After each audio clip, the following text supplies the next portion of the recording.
I'll not give up।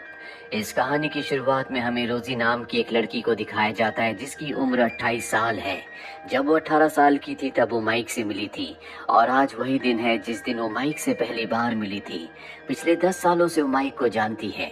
Mic ने उससे कहा था कि 10 सालों के बाद वो उससे शादी करेगा। पिछले 5 सालों से माइक और रोजी एक साथ रहते हैं और आज वही दिन है जब माइक को उसे प्रपोज करना है। इसीलिए रोजी बहुत एक्साइटेड होती है। उसकी ब्लेजर की जेब में उसे एक डायमंड रिंग भी मिली होती है जो ब्रेकफास्ट के दौरान वो माइक को दिखाती है और कहती है कि पिछले 10 सालों से मुझे इस पल का इंतजार था। तुम्हें ये पल याद है, मैं बहुत खुश हूँ। माइक कहता है कि ये रिंग मैंने तुम्हारे लिए नहीं ली, ये मेरे क्लाइंट की है, आज मुझे उन्हें देनी है।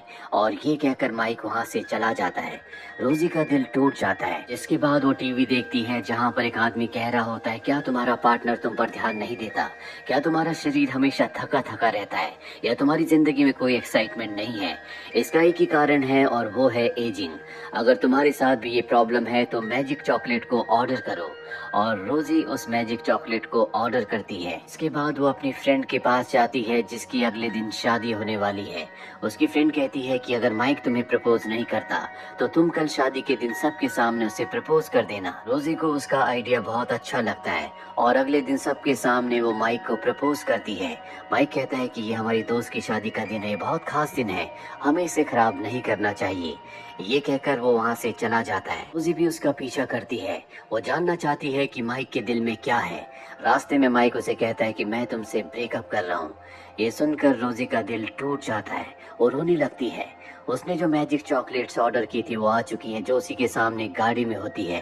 टेंशन और फ्रस्ट्रेशन में वो चॉकलेट्स खा लेती है जिसके बाद उसके अंदर बहुत कुछ बदलने लगता है। कुछ पलों के लिए वो शून्य में चली जाती है और जब वो वापस अपनी सेंसेस में आती है तो देखती है कि उसने अपनी कार से दूसरी कार को हिट कर दिया होता है। वो अपनी कार से बाहर निकलती है, अपने आप को कार के ग्लास में देखती है। वो देखती है कि वो पहले से बहुत यंग हो चुकी है। वो एक बार फिर से अपनी फ्रेंड के पास जाती है। उसकी फ्रेंड जो कि उसे पिछले कई सालों से जानती है, वो समझ जाती है कि ये रोजी तो है लेकिन इसका दिमाग आज से 10 साल पहले यानी कि 17 साल की उम्र में जा चुका है। दरअसल उसकी एज कम नहीं हुई होती लेकिन 10 साल आगे क्या हुआ रोजी को कुछ याद नहीं है। उसका माइंड अब उसी पॉइंट पर है जहाँ पर 17 साल पहले था। 17 साल की उम्र के बाद उसके साथ क्या हुआ उसे कुछ याद नहीं है। वो सोचती है कि वो अब एक मशहूर पेंटर बन चुकी होगी। वो फ्रांस जाना चाहती थी, वो फ्रांस भी गई होगी। ये सब उसके सपने थे पर उसकी दोस्त बताती है कि तुम कुछ भी नहीं हो। ये सुनकर उसे बहुत दुख होता है। पूछती है कि मैंने 10 साल क्या किया। उसकी दोस्त बताती है कि तुम 10 सालों से माइक को डेट कर रही हो, 5 सालों से उसके साथ रह रही हो और आज उसने तुम्हारे साथ ब्रेकअप भी कर लिया। ये सुनकर उसे बहुत हैरानी होती है। अब माइक भी वहाँ पर आ जाता है। माइक उससे कहता है कि मैं तुम्हारे साथ नहीं रह सकता। दोनों की लाइफ बहुत मोनोटनस है, हम एक ही रूटीन हर रोज जीते हैं, हमारी जिंदगी में कुछ भी एक्साइटमेंट नहीं है। रोजी कहती कि तुम्हारे साथ रहना भी कौन चाहता है, तुमने अपनी शक्ल देखी है, तुम 34 साल के एक बूढ़े इंसान हो। ये कहकर वो वहाँ से अपनी दोस्त के साथ पब में एंजॉय करने के लिए निकल जाती है। माइक को कुछ समझ नहीं आता कि रोजी को क्या हुआ, वो कैसे इतनी जल्दी बदल गई। पब में दिखाया जाता है जहाँ पर रोजी बहुत एंजॉय करती है, उसके अंदर बहुत एनर्जी होती है पर कुछ ही घंटों के बाद उसके अंदर जो चॉकलेट का असर होता है वो पूरी तरह से खत्म हो जाता है। वो एक बार फिर से 28 साल की रोजी बन जाती है। वो अपने आप को पब में देखकर हैरान हो जाती है। उसकी दोस्त उसे उसकी रिकॉर्डिंग दिखाती और बताती है कि तुमने क्या क्या किया। वो अपने इस बदले हुए रूप और व्यवहार को देखकर हैरान होती है। तभी माइक का उसे कॉल आता है। माइक कहता है कि तुम्हारे पास मेरा आईपैड है जिसमें बहुत ही इंपॉर्टेंट डिजाइन्स हैं जो मुझे अपने क्लाइंट्स को दिखाने हैं, मुझे मेरा आईपैड चाहिए। लेकिन रोजी को याद नहीं होता कि उसने आईपैड कहाँ रखा है क्योंकि जब उसका दिमाग 17 साल वाली रोजी का हो गया था तब उसने रखा था। और एक बार फिर से अब वो 28 साल की रोजी बन चुकी है यानी कि 17 साल की रोजी ने जो किया वो 28 साल की रोजी को नहीं पता होता और 28 साल की रोजी जो करती है वो 17 साल की रोजी को पता नहीं होता। अब रोजी को ऐसा लगता है कि वो कार बहुत तेज चला रही थी, इसीलिए उसका माइंड 10 साल पीछे यानी 17 साल वाली रोजी का हो गया था। वो अपनी दोस्त के साथ एक टैक्सी को हायर करती है और टैक्सी ड्राइवर से कहती है कि स्पीड से टैक्सी चलाओ। हालांकि वो बहुत स्पीड से चलाता है लेकिन इसका कोई फायदा नहीं होता। ओवर स्पीडिंग की वजह से पुलिस इन्हें पकड़ लेती है जहाँ पर माइक आता और पूछता है कि मेरा आईपैड कहाँ पर है। उसे कुछ भी याद नहीं है। वो बहुत ज्यादा नर्वस हो जाती है, इसीलिए बैग से वो एक बार फिर से एक और चॉकलेट खा लेती है। चॉकलेट खाने के बाद उसका दिमाग एक बार फिर से 17 साल वाली रोजी का हो जाता है। माइक को उसके आईपैड का ट्रैकिंग कोड देकर वहाँ से निकल जाती है, जिसके बाद वो एक मेट्रो में जाती है। मेट्रो में उसे एक लड़का दिखता है जिसका वो स्केच बनाती है, लेकिन स्केच बनाते बनाते अचानक से वो एक बार फिर से 28 साल की रोजी हो जाती है। वो देखती है कि वो लड़का उसकी तरफ आ रहा है, क्योंकि बहुत देर से वो उसे देख रही थी। रोजी ने जो उसका स्केच बनाया होता है उसे देखकर वहाँ से निकल जाती है। स्केच सच में बहुत ही खूबसूरत होता है। वही माइक को दिखाया जाता है जो अपने आईपैड तक पहुंच जाता है, जो बहुत ही बुरी हालत में होता है। उस आईपैड को लेकर वो अपने क्लाइंट के पास जाता है और अपने डिजाइन दिखाता है, लेकिन उसके जो क्लाइंट्स होते हैं उसकी डिजाइन से बिल्कुल भी इम्प्रेस नहीं होते और उसे एक फोटो दिखाते हैं जो कि वही फोटो होता है जो मेट्रो में रोजी ने एक लड़के का बनाया था, और कहते हैं ये देखो इसमें कितनी फिनिशिंग है, हमें ऐसे डिजाइन चाहिए, तुम इस लड़की को हमारे पास लेकर आओ। और वो उसे रोजी की फोटो दिखाते हैं जो कि मेट्रो की सीसीटीवी कैमरे से कैप्चर की गई होती है। और अब माइक पूरी तरह से हैरान हो जाता है। उसे पता नहीं था कि रोजी इतनी टैलेंटेड है, इसीलिए शाम को वो उसे डिनर पर इनवाइट करता है। वहाँ माइक अपनी असिस्टेंट के साथ आता है और रोजी से कहता है कि हम चाहते हैं कि तुम हमारी कंपनी के लिए स्केचेस बनाओ। रोजी अब वो स्केचेस नहीं बना सकती क्योंकि उसका दिमाग 28 साल वाली रोजी का है, इसीलिए वॉशरूम में जाती है और एक और चॉकलेट खा लेती है, जिसके बाद एक बार फिर से उसका दिमाग 17 साल वाली रोजी का हो जाता है। वो बाहर आती है और माइक से कहती है कि मैं तुम्हारे लिए डिजाइन नहीं बनाऊंगी क्योंकि तुम्हारे अंदर बहुत एटीट्यूड है। और इसके बाद वो उसी लड़के के साथ वहाँ से निकल जाती है जिसका उसने मेट्रो में स्केच बनाया था। इसका नाम यैन होता है। यैन अब उसे पसंद करता है। ये दोनों के दोनों एक बिल्डिंग की छत पर जाते हैं। तभी वहाँ पर पुलिस आ जाती है। पुलिस को ऐसा लगता है कि ये ऊपर से कूदना चाहते हैं। पुलिस इन्हें पकड़कर अपने साथ ले जाती है। यहाँ कुछ देर बाद माइक आता है और रोजी को अपने साथ गाड़ी से घर की तरफ निकल पड़ता है। वो रोजी से कहता है कि मैं चाहता हूँ कि तुम हमारी कंपनी के लिए स्केचेस बनाओ। रोजी उसकी बात का कोई जवाब नहीं देती। अगली सुबह वो स्केचेस बनाने की कोशिश करती है, लेकिन इस वक्त वो 28 साल वाली रोजी है। उसकी ड्राइंग उतनी अच्छी नहीं होती। 10 सालों में उसने सब कुछ बर्बाद कर दिया। शाम को माइक रोजी को अपने साथ टेनिस कोर्ट में ले जाता है जहाँ पर रोजी टेनिस खेलती है, लेकिन वो बहुत बुरा खेलती है। इससे उसे बहुत दुख होता है।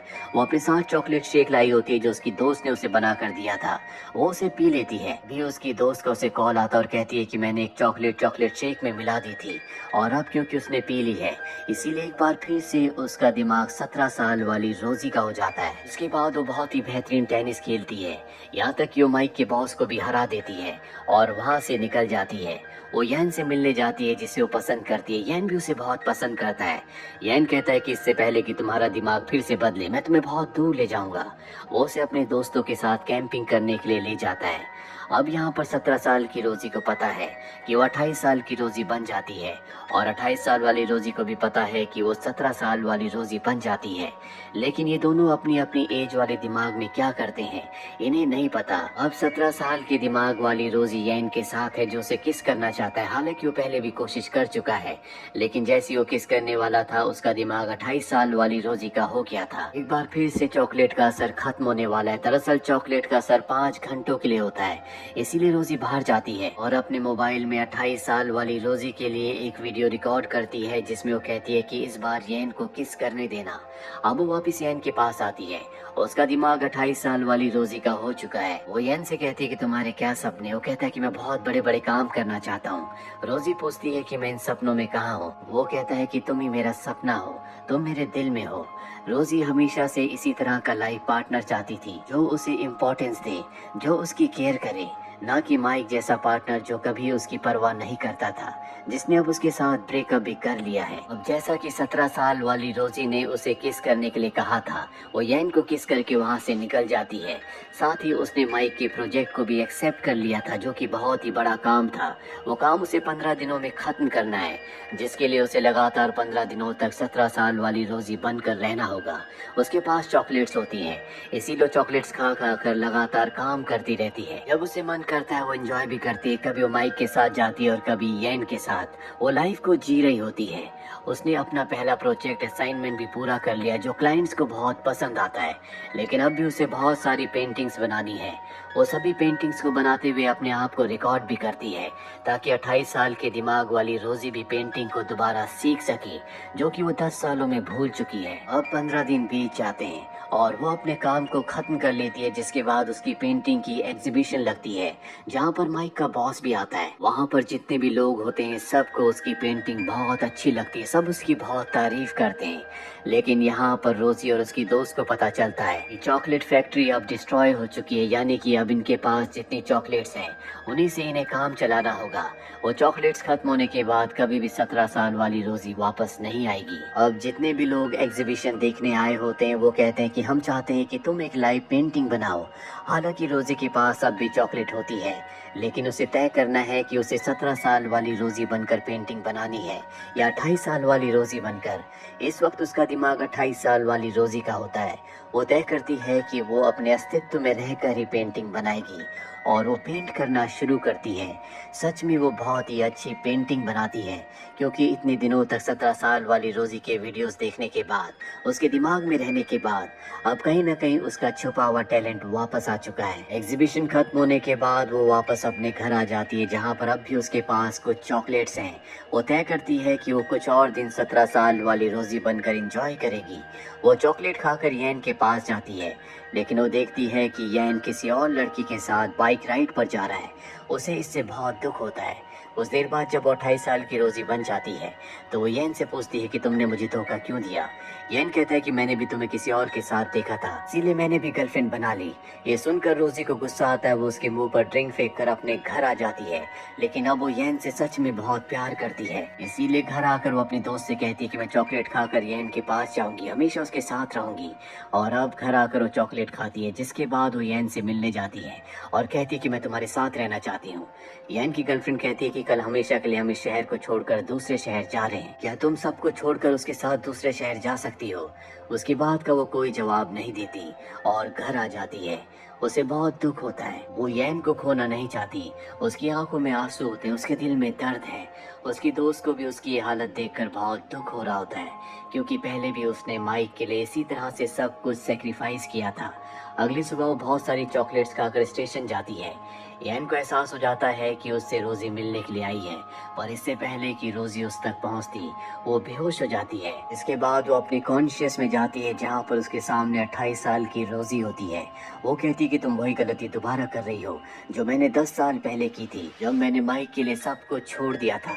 तुमने मुझे जीना सिखाया, तुमने मुझे एक बार फिर से मेरी जिंदगी का मीनिंग दिया, और अब तुम फिर से वही गलती कर रही हो। ये सुनकर 17 साल की रोजी उसके पास आती है, लेकिन इससे पहले कि ये दोनों एक दूसरे को टच करते, इनके बीच में एक अदृश्य दीवार होती है जो इन्हें एक दूसरे के पास नहीं आने देती। 28 साल की रोजी कहती है कि तुम मुझसे कभी दूर मत जाना, तुम्हारी वजह से मेरा अस्तित्व है। 17 साल की रोजी कहती है कि मैं तुम्हारे अंदर ही हूँ, तुम्हारी वजह से मैं बाहर आ पाई, क्योंकि कहीं ना कहीं मैं तुम्हारे दिल और दिमाग में हमेशा थी, हूँ और रहूंगी।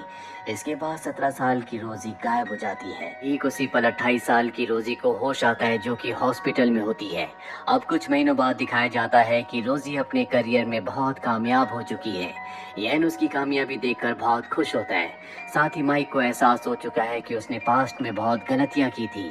रोजी उसके लिए एक बेहतरीन लड़की है और वो भी रोजी से बहुत प्यार करता है। इसीलिए एक बोर्ड लेकर वो रोजी के घर के आसपास भागता है, जिसमें लिखा होता है, क्या तुम मेरी जिंदगी में वापस आओगी। मीडिया भी सब कुछ कवर कर रही होती है। रोजी विंडो से उसे देखती है और उसके चेहरे पर मुस्कुराहट आ जाती है। हो सकता है कि रोजी उसके प्रपोजल को एक्सेप्ट कर ले। ये कहानी हमें सिखाती है कि कभी हमें अपनी जिंदगी पर किसी को कंट्रोल नहीं करना चाहिए, किसी के लिए अपने सपनों को नहीं छोड़ना चाहिए, क्योंकि हर कोई उगते हुए सूरज को ही नमस्कार करता है, कोई डूबते हुए सूरज को नमस्कार नहीं करता। अगर हम अपनी जिंदगी में कामयाब हैं तो हम वो हर चीज हासिल कर सकते हैं जो हम हासिल करना चाहते हैं। हर कोई हमारी रिस्पेक्ट करेगा, जो हर इंसान चाहता है। उम्मीद करते हैं कि ये कहानी आपको पसंद आई होगी।